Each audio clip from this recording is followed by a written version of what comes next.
who for 3 decades had employed her expertise not for personal advancement but towards improving the quality of life for impoverished households in Orangi. کہ کسی کو ایک ایسی خاتون سے کیا پرابلم ہو سکتا ہے، کوئی ایسی خاتون کو کیوں قتل کرے گا جنہوں نے اپنے فائدے کے لیے تو کوئی کام نہیں کیا بلکہ وہ دوسروں کے فائدے کے لیے کام کر رہی تھی، وہ سماجی کارکن تھی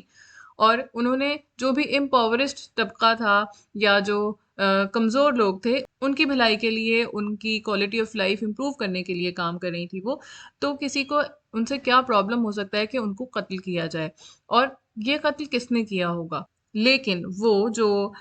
پروین رحمان کے قریب تھے انہیں یہ بات معلوم تھی کہ وہ سوشل جسٹس کے میٹرز میں جو کہ لینڈ اور واٹر رائٹس سے ریلیٹڈ تھے ان کی وجہ سے ان کو بہت زیادہ ان کے دشمن بن چکے تھے، particularly those with high stakes in the cities real estate. Karachi کی ریئل اسٹیٹ میں انوالو لوگ، پراپرٹی کے بزنس سے انوالو لوگوں کی وجہ سے، جو کہ وہ کمزور طبقے کے رائٹس کے لیے، ان کی پراپرٹی رائٹس کے لیے اور ان کے واٹر رائٹس کے لیے کام کرتی تھی، تو وہ لوگ جو مافیاز تھے جو کہ پراپرٹی اور واٹر ہائیڈرنٹ سے ریلیٹڈ تھے وہ ان کے دشمن ہو چکے تھے.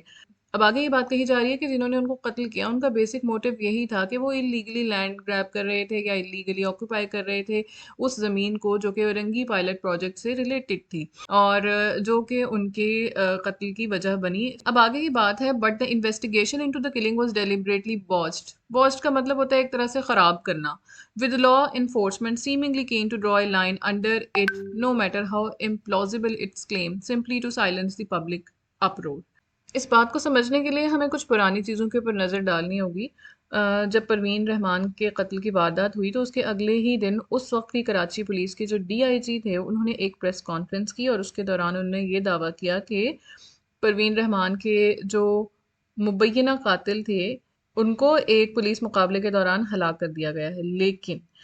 واقعے کے 6 مہینے تک قانون نافذ کرنے والے اداروں کی جانب سے اصل ملزمان کی گرفتاری میں ناکامی پر human rights commission of Pakistan نے انصاف کے حصول کے لیے سپریم کورٹ کا دروازہ کھٹکھٹایا اور اس کے بعد اس واقعے کی جوڈیشل انکوائری شروع ہوئی. انکوائری کرنے والے جج نے اپنی رپورٹ میں انکشاف کیا کہ پولیس کی جانب سے اس قتل کے حقائق یا شواہد کو بلا دریغ مسخ کر کے پیش کیا گیا ہے. جوڈیشل انکوائری میں یہ بھی سفارش کی گئی کہ پروین رحمان کے قتل کیس کی تفتیش از سر نو کسی مستعد، آزاد اور ایماندار پولیس آفیسر سے کروائی جائے. جوڈیشل انکوائری کی سفارشات کے پیش نظر سپریم کورٹ نے صوبہ سندھ کے محکمہ داخلہ کو یہ حکم دیا کہ قتل کی دوبارہ سے تفتیش کروائی جائے اور مختلف قانون نافذ کرنے والے اداروں کے افسران پر مشتمل ایک جوائنٹ انویسٹیگیشن ٹیم بنائی جائے. نومبر 2014 میں ایک اعلیٰ پولیس آفیسر نے سپریم کورٹ کو یہ بتایا کہ پروین رحمان نے سرکاری زمینوں کا ایک نقشہ تیار کیا تھا جن پر مختلف سیاسی جماعتوں سے تعلق رکھنے والے افراد نے غیر قانونی طور پر قبضے کر رکھے تھے. جے آئی ٹی نے سن 2015 میں پروین رحمان کے قتل میں مبینہ طور پر ملوث ایک ملزم کو مانسہرہ سے گرفتار کیا جبکہ 2016 میں کراچی سے ایک اور ملزم کو گرفتار کیا جن کے بارے میں یہ کہا جاتا ہے کہ وہ ماضی میں اس علاقے میں عوامی نیشنل پارٹی کی طرف سے کاؤنسلر منتخب ہو چکے تھے جہاں پر اورنگی پائلٹ پروجیکٹ کا آفس تھا. And allegedly he was running an illegal water hydrant on the Mangu Pir road. اس کے بعد 2018 میں کراچی کی ایک اینٹی ٹیررزم کورٹ نے 5 گرفتار ملزموں پر فرد جرم عائد کی لیکن انہوں نے صحت جرم سے انکار کرتے ہوئے کیس لڑنے کا فیصلہ کیا. اپریل سن 2018 میں جے آئی ٹی نے یہ انکشاف کیا کہ تفتیش سے یہ بات ثابت ہوئی کہ پروین رحمان کے قتل سے کراچی میں لینڈ مافیا کو واضح طور پر فائدہ ہوا تھا. تو یہاں پر ان 2 لائنوں میں کہ انویسٹیگیشن واز ڈیلیبریٹلی بوسڈ اور سینئر پولیس کمانڈ نے اگلے ہی 24 گھنٹوں میں یہ اناؤنس کر دیا کہ ایک انسیڈنٹ میں، ایک پولیس مقابلے میں وہ جو مجرم ہے، مبینہ طور پر جو مجرم تھا وہ مار دیا گیا اور اس کی وجہ سے کیس کو تقریباً سپوائل کر دیا گیا. اور اس کے بعد جو پروین رحمان تھیں ان کی فیملی اور فرینڈز نے یہ فیصلہ کیا کہ ہم جو مجرم ہیں ان کو کیفر کردار تک ضرور پہنچائیں گے. To bring the colours to book, اس کا مطلب ہوتا ہے ٹو پنش سم ون اور to make them explain their behaviour publicly when they have done something wrong. تو اس سال ایک لمبے عرصے کے بعد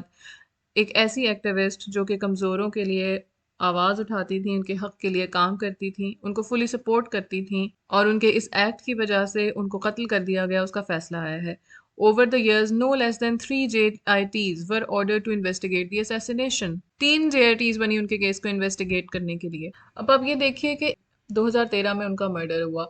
اور اتنا ٹائم گزرنے کے بعد کیس کا فیصلہ آیا ہے۔ اس مقدمے کا جب فیصلہ ہوا تو ہمارے سامنے یہ بات آتی ہے کہ اصل میں یہ ریئل اسٹیٹ تھا، روٹ کاز اس کے اوپر ڈسپیوٹ تھا جس کی وجہ سے ان کو قتل کیا گیا تھا انسٹیڈ آف پولیٹیکل گینز۔ یہاں پر جو مین مسئلہ تھا وہ لینڈ مافیا تھا۔ Fierce contestation over Karachi's precious real estate has been recognized as a root cause of urban violence that has flared up in the city from time to time، جو کہ اور وقتاً فوقتاً اس طرح کے کیسز کراچی میں ہوتے رہتے ہیں۔ اور یہاں پر ایک اور بات جو ہائی لائٹ کی گئی ہے اس ایڈیٹوریل میں وہ یہ بتایا گیا ہے کہ انویسٹیگیشن کا سسٹم بھی بڑا سلو اور اس میں بھی بہت پیچیدگیاں ہیں، جس کی وجہ سے ہم یہ دیکھتے ہیں کہ جو second J I T report تھی اس میں اس مرڈر کو پولیٹیکل کہا گیا تھا کہ پولیٹیکلی موٹیویٹڈ ہے یا پھر یہ ٹیررسٹ نے کیا ہے، جبکہ اصل حقیقت یہ تھی کہ وہاں پر جو لینڈ مافیا تھا، جو لوگ غیر قانونی طور پر سرکاری زمین کو گریب کرتے تھے یا ان لوگوں کی زمین کو جو کمزور ہیں، جن کو وہاں سے ہٹا سکتے ہیں آرام سے، ان کی زمین کو وہ ہتھیا لیتے تھے، اس کے بعد اس کو مہنگے داموں بیچیں گے، یا جو بھی ریئل اسٹیٹ سے ریلیٹڈ تھا، یہ لینڈ مافیا سے ریلیٹڈ تھا سارا ایشو، جس کو ایک ٹائم پر پولیٹیکلی موٹیویٹڈ یا پھر ایکٹ آف ٹیررزم قرار دیا گیا تھا، وچ واز رانگ۔ جس طرح کا ماحول اور اکنامک انسٹیبلٹی، ان امپلائمنٹ موجود ہے، تو ایسی صورتحال میں کرائم ریٹ انکریز ہو جاتا ہے اور کسی کو کچھ پیسے دے کر بھی کوئی کام کروایا جا سکتا ہے ایسی کنڈیشن میں۔ یہاں پر جو یہ لائن ہے describe the accused as small gangsters, small time gangsters typical of those used a foot soldier by the land mafia۔ Apparently start میں اس کو بالکل ایک ٹریڈیشنل وے میں ہینڈل کرنے کی کوشش کی گئی by police and by investigators, لیکن ان لوگوں کی اس میں جیت ہے جنہوں نے اس کے پیچھے ایفرٹس ڈالی، ان کی فیملی اور فرینڈس جو ڈٹرمنڈ رہے کہ ہم انصاف حاصل کرنے کے لیے اپنی جان لگا دیں گے، اور اسی وجہ سے جو مجرم ہیں وہ کیفر کردار تک پہنچے ہیں۔ آپ لوگوں کی کوئی سجیشنز ہوں تو آپ ویڈیو کے کامنٹ سیکشن میں بتا سکتے ہیں۔ Thank you for watching.